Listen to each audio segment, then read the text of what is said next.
Sayani Ghosh ji.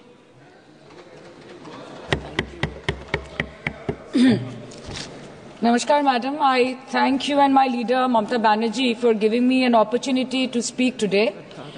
And after 22 months of demanding, protesting, criticizing, shouting, the government is finally compelled to discuss Manipur and under what circumstance, when democracy is officially dead in a state of this largest democracy.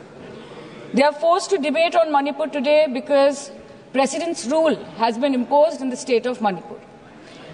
Madam, Manipur के मुद्दे पर पिछले 22 महीनों में विपक्ष ने लगातार सवाल उठाए। कभी चर्चा ना होने पर हमने वॉकआउट किया तो कभी मकर द्वार पे धरना दिया, लेकिन हमें सबसे ज्यादा उम्मीद जिनसे थी हमारे आदरणीय प्रधानमंत्री जी, ना उनके मन में मणिपुर के लिए कोई जज्बा दिखा और ना ही उनके बातों में मणिपुर का कोई जिक्र उठा।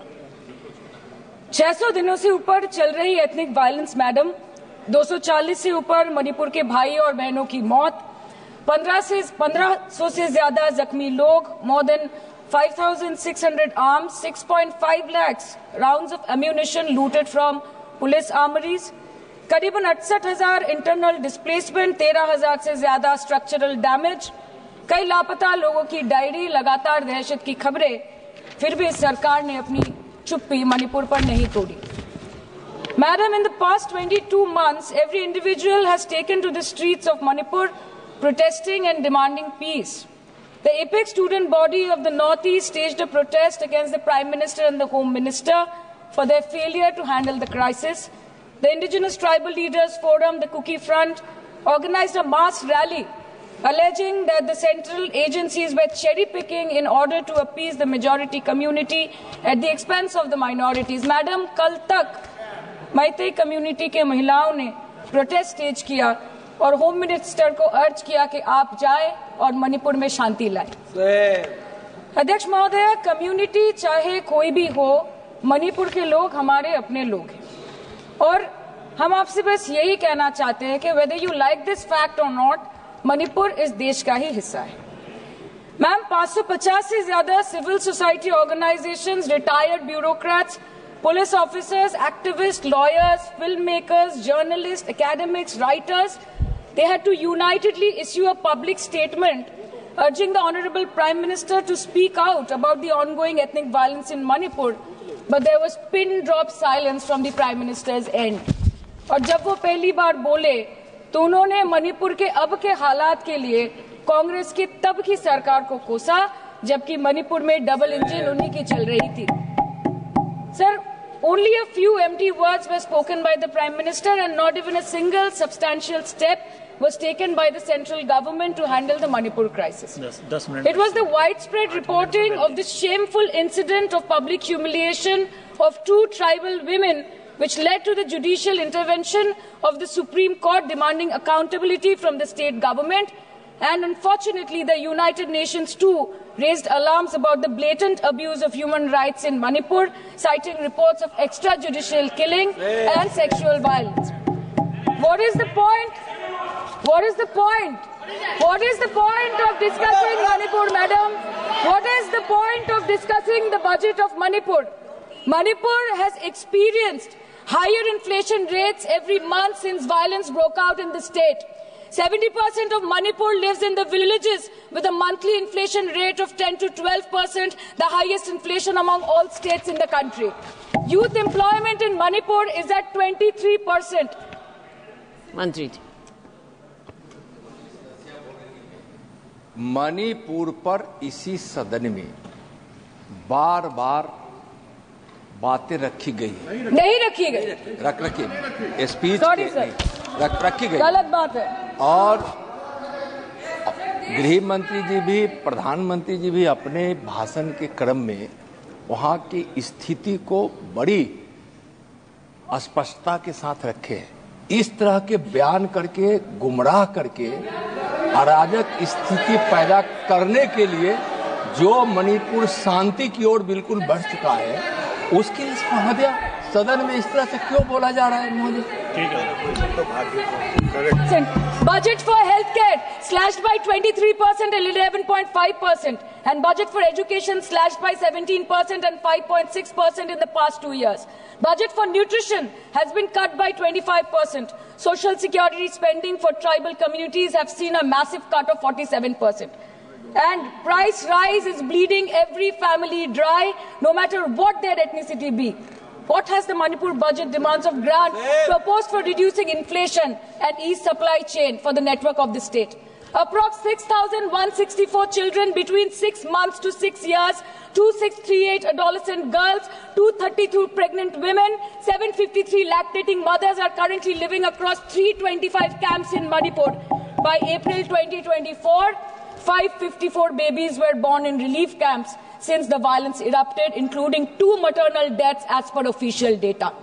Madam, media reports के अनुसार चुराचंदपुर के एक रिलीफ कैंप में 80 से ऊपर लोगों की मौत हो चुकी है, कभी ट्रॉमा तो कभी मैलन्यूट्रिशन तो कभी बीमारी से। एक 36 साल के नौजवान ने एक रिलीफ कैंप में अपनी खुद की जान ले ली। 665 days of continuous conflict assaulted the well-being of 30 lakh people of Manipur. Youth has no future. Women and children are cramped in the relief camps. Elderly says that they have no hope for the future. आज बंगाल में एक मच्छर भी मरता है तो BJP वाले वहां पे प्रेसिडेंट्स रूल बोल के चिल्लाते हैं, लेकिन जब तक आपके डबल इंजन राज्य में आपके ही मुख्यमंत्री ने इस्तीफा नहीं दिया, तब तक आपको ख्याल नहीं आया कि जिंदगी धूप तुम घना साया। Madam, my humble question is, if president's rule was the solution, why was it not imposed months ago, when people were continuously dying and houses were set ablaze? After allowing Manipur to burn for months, today you are here with a bouquet of rosy promises. Please remember, Madam, please remember, Madam, please remember कि फिर नहीं rule जो है 66, 67 and 68 president rule जिसकी ये बात कर रही हैं, वो आइडेंटिकल बिल है जो कि इस हाउस के पास है। प्रेसिडेंट रूल पर डिस्कशन होने वाला है, इसीलिए इनको फाइनेंस बिल पर केवल फाइनेंस की बात करनी है। नो प्रेसिडेंट रूल पर बात होनी है। वो बिल यहाँ है, वो बिल यहाँ है। Madam, after allowing Manipur to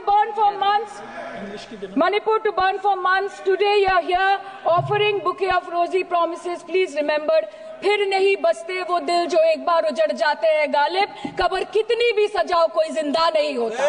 Please remember this. Madam, this was imposed not to restore peace, but to salvage the BJP's political reputation after months of inaction. This is the truth. This is the truth. प्रधानमंत्री जी ने 2022 जनवरी के बाद मणिपुर में अपने कदम नहीं रखे, लेकिन इस बीच 40 बार इंटरनेशनल और 244 बार डोमेस्टिक ट्रिप्स लगाए। Amit Shah ji, honourable home minister, सिर्फ 2 बार गए। माननीय प्रतिरक्षा मंत्री 1 बार गए। माननीय वित्त मंत्री और पार्टी प्रेसिडेंट तो गए ही नहीं। There's a saying called narrow fiddle while Rome burned, अर्थात आग लगी बस्ती में, साहब अपनी मस्ती में। मैडम, सिर्फ एक ही बात बोलनी है कि पापा दूसरे देश की वॉर रुकवा सकते हैं, but why was not a second given to comfort the people of Manipur? As per Madam, महोदया, यह सदन please don't take it personally, sir. पर खड़ा होकर बोलने का नहीं है, और उनको पता नहीं है कि जब गृह मंत्री जी वहां गए, वैसे क्षेत्रों में गए, प्रधानमंत्री जी के निर्देश का पालन करने के लिए गए, और ऐसे क्षेत्रों में जहां इन लोग कभी जाने का हिम्मत नहीं किया। और वही धरती गवाह है, जब वहां इन लोगों के राज्य में जब वहां हिंसा भड़की थी, 10,000 से ज्यादा लोग मारे गए थे। क्या यहाँ सदन को क्यों गुमराह किया जा रहा है? और बजट पर The Home Affairs was said that the ministry will talk to both the groups so as to bridge the ethnic divide at the earliest, पर उस bridge का tender अभी तक पास नहीं हुआ. The bridge has not yet been constructed. Mr. Shah visited Manipur on 29th May 2023 and constituted a peace committee under the chairpersonship of Governor of Manipur, but there has been no development since.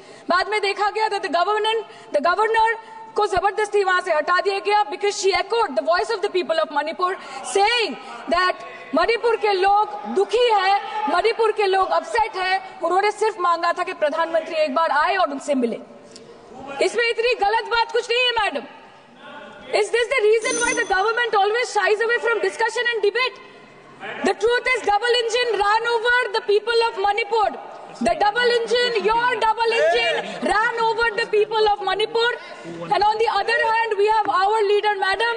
जब कभी भी कहीं कोई दुर्घटना घटी, जब कहीं बस्ती में आग लगी, जब कहीं आंधी उठी, हमारी लीडर वहां खुद जाके खड़ी हो गई। और जहां खुद नहीं जा पाई, वहां पे उन्होंने अपना डेलीगेशन भेजा, चाहे वो हथरस हो या लखीमपुर खेरी, चाहे वो सिंगू बॉर्डर हो या वायनाड या वो मणिपुर हो, हमेशा वो दूसरों की उम्मीदों पर खड़ी उतरी। इसलिए हम गर्व के साथ बोलते हैं, हम गर्व के साथ बोलते हैं, हम गर्व के साथ बोलते हैं कि ये बीजेपी समस्या है, ये बीजेपी समस्या है और दीदी समाधान है। बीजेपी कटी पतंग है, ममता दी पूरा आसमान है, ये बोलते हैं हम। और अंत में मैडम मैं बस इतना ही कहना चाहती हूँ कि आप मणिपुर का बजट बनाए, सप्लीमेंट्री बजट बनाए। इस देश में मंदिर बना रहे हैं, इस देश को मंदिर बनाए, इस देश को मंदिर बनाए। नए भारत में गवर्नमेंट है पर गवर्नेंस नहीं, बजट है पर बचत नहीं, खर्च है पर रोजगार नहीं, बाग है पर बहार नहीं। ऐसे भारत को हम जानते नहीं, ऐसे सरकार को हम पहचानते नहीं। आज माननीय प्रधानमंत्री जी मॉरिशस गए हैं, उनको हमारी तरफ से बड़ी शुभकामनाएं। एक तरफ मॉरिशस है, एक तरफ मणिपुर। मंत्री जी, यस, हाँ, एक्सक्यूज मी, चालू है, बोलिए। मंत्री जी, आपसे हम रूलिंग चाहते हैं। Madam, this is a gross abuse of the chair's indulgence.